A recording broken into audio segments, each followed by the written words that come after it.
Hi, I'm Rachel Viru, and today I'm going to be talking about children's literature.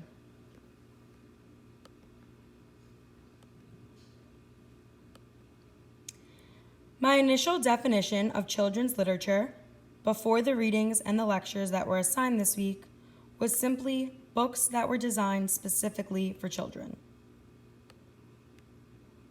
I decided to go and observe my pediatrician's office to see how they incorporated children's literature.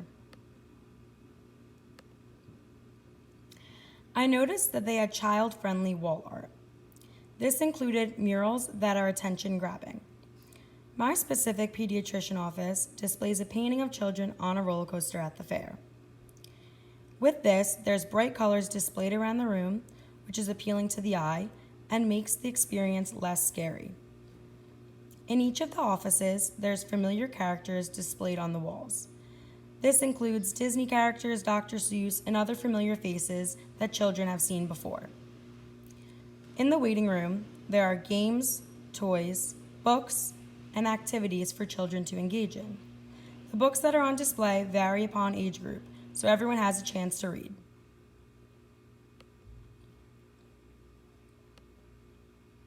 How pediatrician offices use children's literature. The first thing I noticed was the books on display. Books on display engage children to explore them because they're in front of them surrounded by toys. Even if they cannot read on their own, by observing the pictures and seeing the words on the page, they're stimulating their brain, which helps with their development. It also expands their vocabulary because if they see a word they're unsure of, they can ask for help and incorporate it in their language later on. It helps with their fluency because they're practicing reading outside of school, which is so important because students should not only be learning inside the classroom. Books help children's imagination grow and improves their predictions that they make for their future. Another thing that I noticed within the office was the familiar faces on the wall. These characters trigger recognition for children. The famous characters bring back to the time that they heard or read the story. When children see something they already have seen before, it helps them be able to retain information better.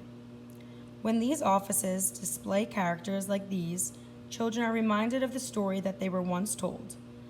This helps with their storytelling skills and their remembrance of the plot and all the sequence of events. The last thing I noticed within the office was the lettering on the wall. Pediatric offices often showcase letters around the room. This enables children to practice their letters and sounds without even realizing.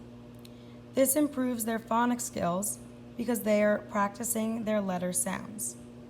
This helps for the future when they learn about decoding and reading comprehension.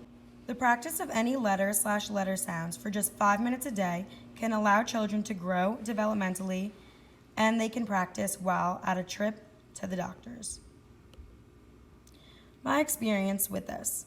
As a child, I remember how enjoyable the doctor's office was for me. I always reached for the books that were around, and my favorite that was on display was Goodnight Moon because we did not have it at home. Although I had read the book numerous times, I was drawn to it because it was predictable, involved repetition, and made me laugh.